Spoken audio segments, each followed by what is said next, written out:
तैयार रहो मृत्यु के लिए। सर्वतो भावेन तैयार रहो मृत्यु के लिए। तैयारी क्या है? नाम जप, हर समय नाम जप। आप तैयार हैं। जो पहले से तैयार न थे, पछता पछता कर चले गए, हम तुम सबको जाना है, जाने की तैयारी कर लो। रहे न रावण सम अभिमानी, हिरण्याकश्यप संवरदानी। हम तुम सबको जाना है, जाने की तैयारी कर लो। जो पहले से तैयार न थे, पछता पछता कर चले गए। प्रतिक्षण मृत्यु सर पर सवार है। सर्वतो भावेन मृत्यु के लिए तैयार हो जाओ। मृत्यु जीवन का अंत करेगी ही तुम्हारे, जीव का नहीं, जीव का नहीं, जीवन का। इससे जितना भजन कर लोगे तो तुम अपने स्वरूप का रहस्य जान जाओगे। मृत्यु शरीर को नष्ट करती, तुम्हें नहीं।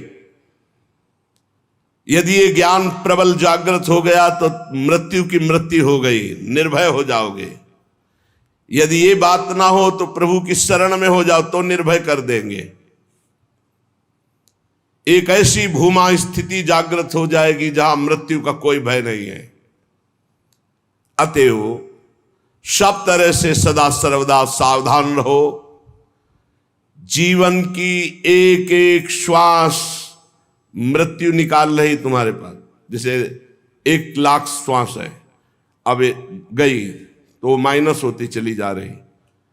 1 साल की श्वासें निकल गई, लोग आनंदित होते हैं, हैप्पी बर्थडे, जन्मदिन में प्रसन्नता प्रकट करते हैं।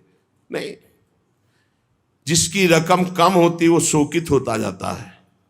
माल बहुत ऊंचा खरीदना है और रकम वैसे ही कम थी और वो भी खर्चा होती चली जा रही।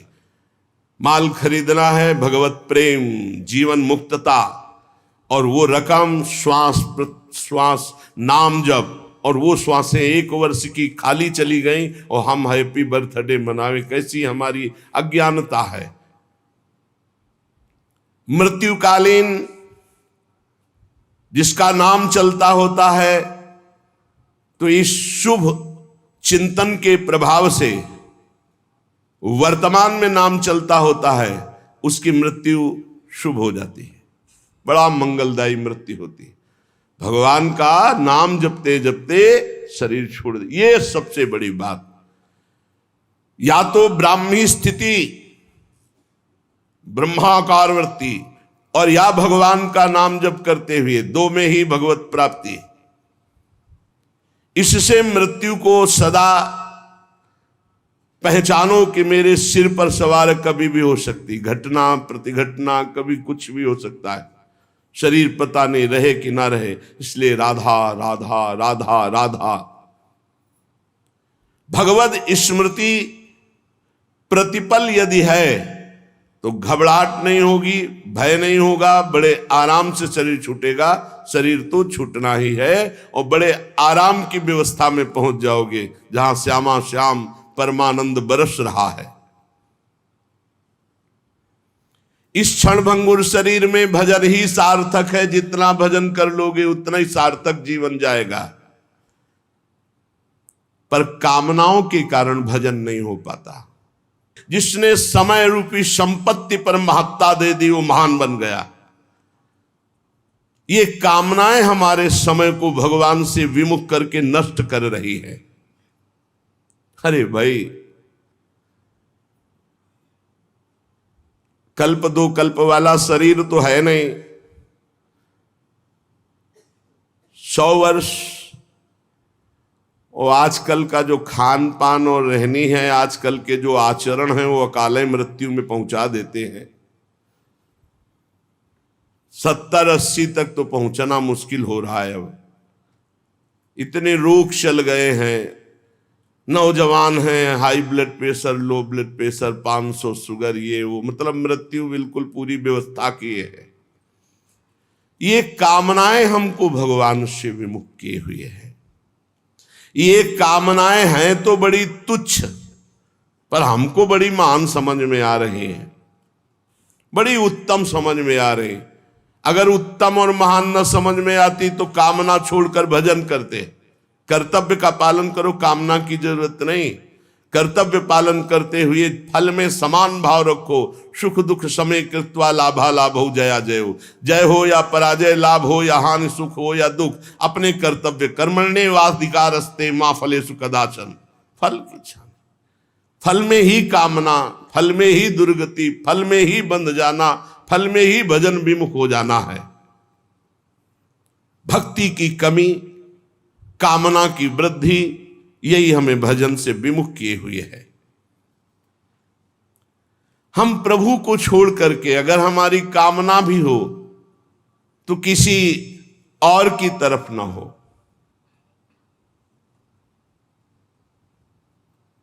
जग जाची को न जाची जो, जिय जाची जान की जान ही रे। आहा, जग जाची को न जाची जो, जिय जाची जान की जान ही रे। जेहि जाचत जाचकता जरि जाई, जो जारति जोर जहान ही रे। गोस्वामी तुलसीदास जी ने कह रहे हैं, ये पद केवल सुनने गाने का नहीं, इसे जीवन में उतारने का। अगर तुम्हें कुछ चाहिए तो जग जाची को ना, किसी से मत मांगो। इस संसार में किसी से, ये बात पकड़ लो, बात पकड़ लो। जग जाची को ना, मेरी बात मान लो, कोई तुम्हारी बात पूरी नहीं कर सकता। किसी से संसार में कभी किसी से मत मांगना। जाची जो, अगर मांगना ही है तो हृदय से जाची जान की जान ही रे। भगवान श्री हरि से मांगो, क्या होगा? जेहि जाचत जाचकता जरि जाय, मांगना मिट जाएगा। जेहि जाचत जाचकता जरि जाई, जो जारत जोर जहान ही रे। मांगो तो केवल प्रभु से मांगो, जिससे मंगतापन मिट जाएगा।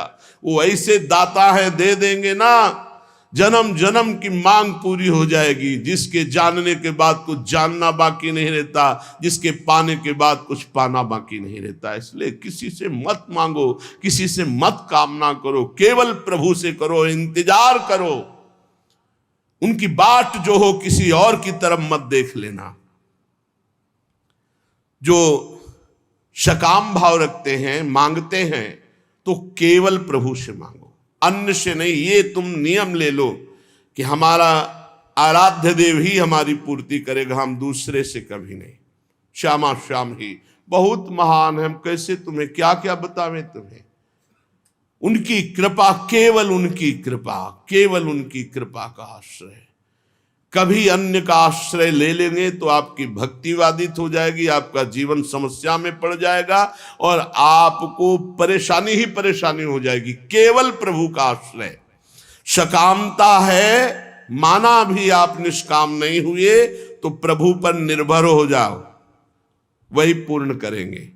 वो कामना भी पूर्ण कर देंगे और आपका कल्याण भी कर देंगे।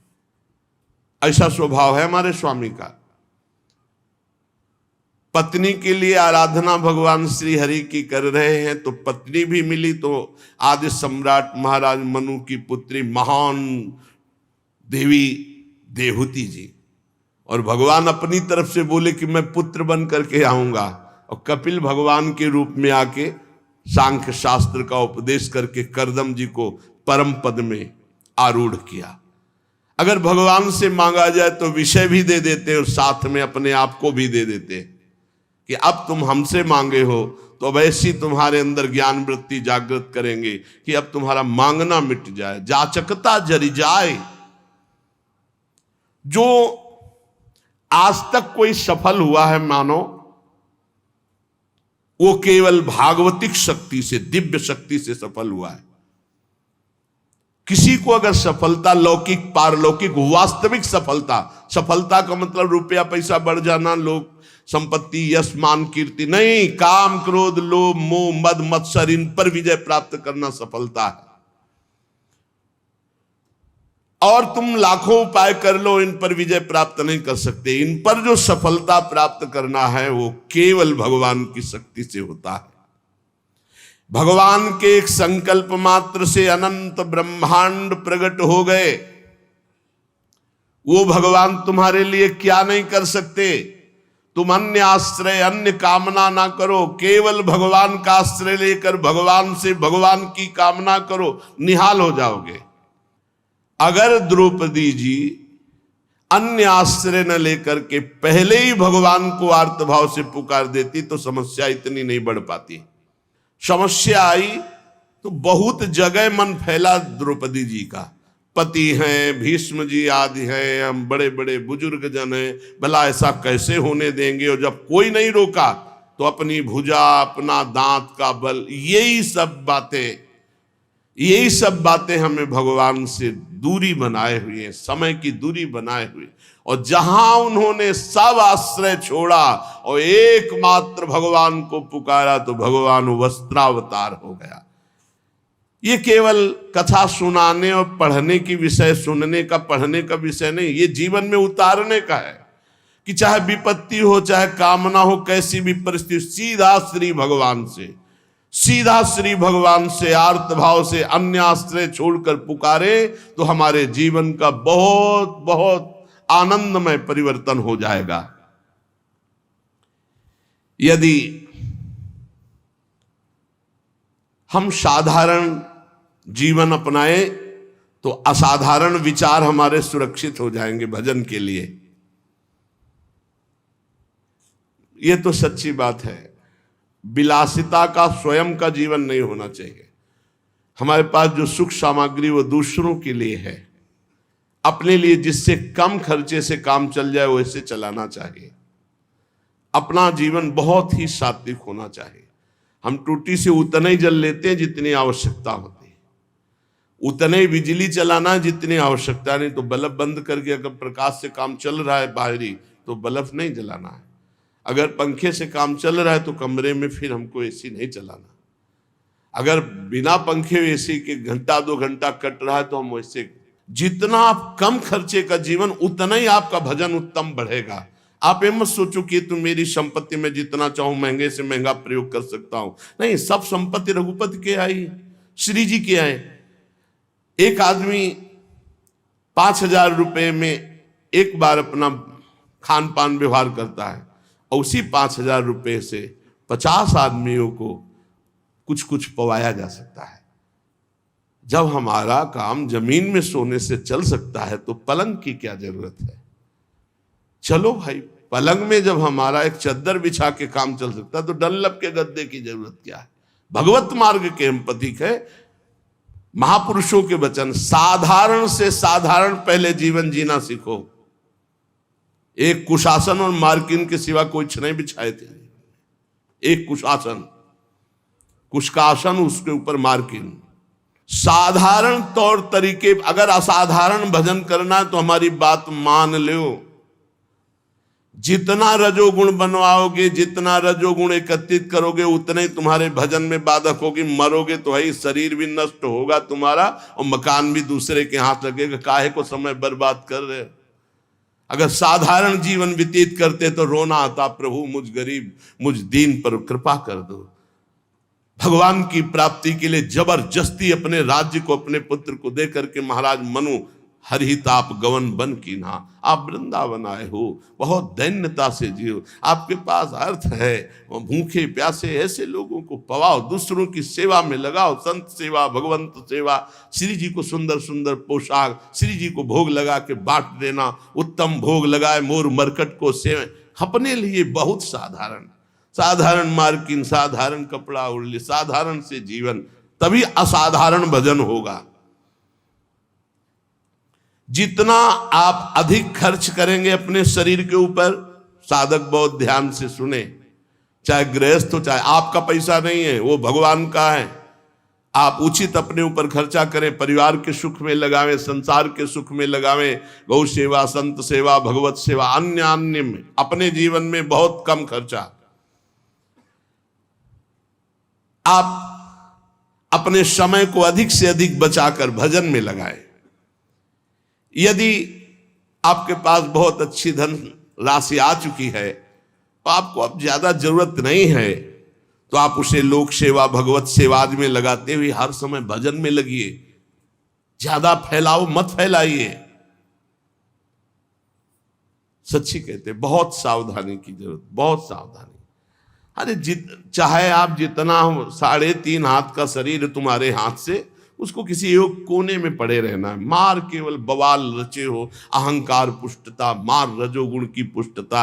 हाँ, इस दरवाजा इसका आना चाहिए अमुक प्रदेश से, तो खिड़की इसकी अमुक प्रदेश की होनी चाहिए, तो लिफ्ट अमुक कंपनी की होनी चाहिए, वस्तु अमुक कंपनी। बड़ा दिमाग किसी में, मर गए कंपनी सब लगाए, ऐसे बड़े बड़े भवन बने हुए, महल बने हुए, कबूतर हग रहे, रहने वाला कोई नहीं। पुरानी बिल्डिंगें देखो जो राजा महाराजाओं की, तुम्हारी को क्या। ये प्रमादी स्वभाव हटाइए। भजन के बहाने सुख भोगने की आदत छोड़िए तो परमात्मा प्राप्ति जल्दी हो जाए। डट करके सब झंझटों से निपट करके भजन करो। जीवन को प्रमाद से बचाकर प्रयत्न में स्थित करो। शब्द देख लो, शब्द ही है। प्रमाद से हटाओ और प्रयत्न में लगाओ। इतने माला भजन, इतना पाठ, इतना जाकर के राधा केल कुंज में करना, इतना एकांत में पाठ करना, ऐसे ऐसे अपनी दिनचर्या इतनी फिट कि उसको तोड़ना नहीं किसी भी स्थिति में। परमात्मा को भुला देने वाले सामग्री, विषयों, इन सबको हटा दो। अभी लगन नहीं लगी, इसलिए जहां तुम्हारा वास है वहां कोई भी ज्यादा भगवत विमुख करने वाली वस्तुएं अच्छी नहीं होनी चाहिए। बात ध्यान रख लो। जहां वास कर रहे हैं पूरे में राधा राधा राधा राधा राधा राधा राधा, गुरुदेव राधा वल्लभ, गुरुदेव राधा वल्लभ। जहां दृष्टि, उनकी पोशाक, उनकी माला, उनके बस एक आसन शयन के लिए, एक आसन बैठने के लिए, बस। आधुनिकता का जितना दर्शन होगा, रजोगुण बढ़ेगा, भजन हटेगा। मान लीजिए, बहुत सावधान रहिए। वृंदावन है, वृंदावन की थोड़ा तो रहनी रखो। राधा राधा राधा राधा। यार कभी ऐसा भी करो ना कि एक टाट बिछा के सो, हाथ की तकिया, रज के पात्र रखे हुए कमरे में, उसमें भोजन प्रसाद पाया, टाट बिछा हुआ है, हाथ की तकिया में सो गए, नहा लिया, अपनी दिनचर्या में कुछ खर्चा नहीं, एक छोटे से पंखे से काम चला ले। अगर आजकल इतनी बिल्डिंगें बन रही कि वायु बाहर की नहीं मिल, शरीर को जैसे रखो वैसे रहेगा।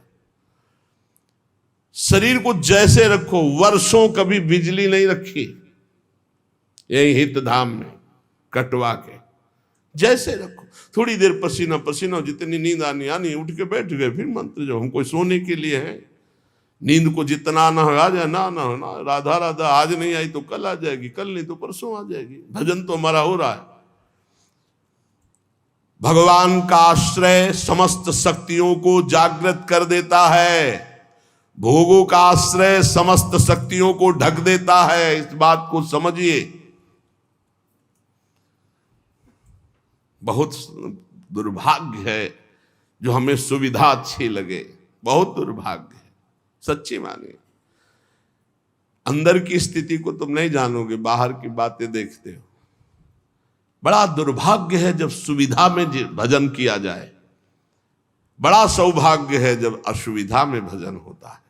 जो असुविधा में भजन किया महापुरुषों ने, वो सुविधा में, वो तो सुविधा भ्रम है, सुविधा भ्रम है। देखो पूज्य श्री रघुनाथ दास गोस्वामी जी के पिता ने रसोईया, रुपया, सब व्यवस्था, सेवक जन भेजे कि अब जब जगन्नाथपुरी में ही रहेगा बेटा बाबा जी बन के, तो सारी सुविधाएं। अपने आप वैरागी को कोई शिक्षा नहीं देनी होती। 1-2 दिन भोग बनाया, महाप्रभु चैतन्य देव को पवाया, फिर कहा कि जब हम भगवत मार्ग में चले तो मेरे प्रभु के द्वारा मेरा भरण पोषण होना चाहिए, ये पिता के द्वारा वैभव का नहीं। वापस कर दिया सब। और जगन्नाथ जी के सिंहपौर पर जो भिक्षुक जन हैं उनके बीच में खड़े हो गए। तो भिक्षुक जनों का तो अभ्यास था, दौड़ दौड़ के आगे लेते, वो गंभीरता से खड़े रहते, जब कोई उनकी तरफ देख कर दे देता तो वही पा लेते ने, रात दिन भजन करते। इस वृत्ति को भी ठीक नहीं समझा। फिर एक अन्य क्षेत्र से थोड़ा अन्य, इस वृत्ति को भी सुविधाजनक समझा। रात्रि में जो प्रसाद फेंक दिया जाता, गौएं भी नहीं पाती, वो उठाकर धोकर फिर पाते, रात दिन नाम जप। महाप्रभु चैतन्य देव जी को जब गोविंद जी के द्वारा पता लगा कि ऐसे रघुनाथ दास जी, तो चुपचाप रात्रि में गए और भोग लगा को पाना ही शुरू किया था कि ऐसे, और कहा इतना स्वादिष्ट अमृत जैसा भोग अकेले अकेले पाता है रघु, मुझको निमंत्रण नहीं दिया। अरे प्रभु आपके लायक नहीं। बोले यही तो अमृत है। महाप्रभु भगवान का आश्रय समस्त शक्तियों को जागृत करता है और भोगों का आश्रय इस समस्त शक्तियों को ढक करके पाप, ताप, संताप उत्पन्न करता है। जो भगवान का आश्रय ले लेता है, भगवान उसके सारे दोषों को अपना दोष मान लेते हैं, सारे उसके अपराधों को स्वयं मिटा देते हैं। भगवान के बल के समान कोई बल नहीं, इसलिए उपासक को अपना बल नहीं, भगवान का बल का भरोसा रहकर निर्भय हो जाना चाहिए। थोड़ी रहनी सुधार लो प्रभु, थोड़ी रहनी सुधार लो। थोड़ा साधारण जीवन जियो तो असाधारण भजन होने लगे। ये सब ठीक नहीं।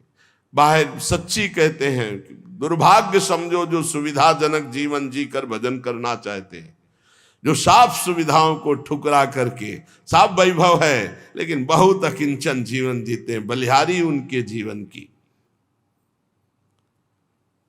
भगवान जितनी रचना रचे उसका प्रतिक्षण परिवर्तन हो रहा है और नाश की तरफ जा रही है। शरीर से लेकर जो भी आप देख रहे हो, गोचर जहां लघु मनुजाई, सबका परिवर्तन हो रहा है, सब नाश की तरफ जा रहा है। ये क्षण ध्वंसी है, किसी भी क्षण में नष्ट हो सकता है। जो तुम देख रहे हो सब, यहां का मिलना संतोषजनक नहीं है। यहां व्यक्ति मिल जाना, वस्तु मिल जाना, स्थान मिल जाना, या कोई संतोषजनक नहीं, क्षणिक है, दुखद है। श्री भगवान पर विश्वास करके सर्व प्रकार से उनके ऊपर निर्भर होकर जो भजन करता है वो मंगल को प्राप्त होता है। क्षणभंगुर शरीर का क्या पता कब नाश हो जाए। भगवान की इच्छा से जो कुछ है उसी में संतुष्ट रहो। जो तुम्हारे पास है वो दूसरों की धरोहर है, तुम्हारी नहीं है। तुम कम से कम खर्चे में जीवन व्यतीत करो। इस नाट्यशाला में, जगत नाट्यशाला में भगवान के खेल को, सृजन पालन संहार, 3 खेल के रहस्य को जान करके खूब नाम जप करो। पता नहीं कल किसका आए कि ना आवे।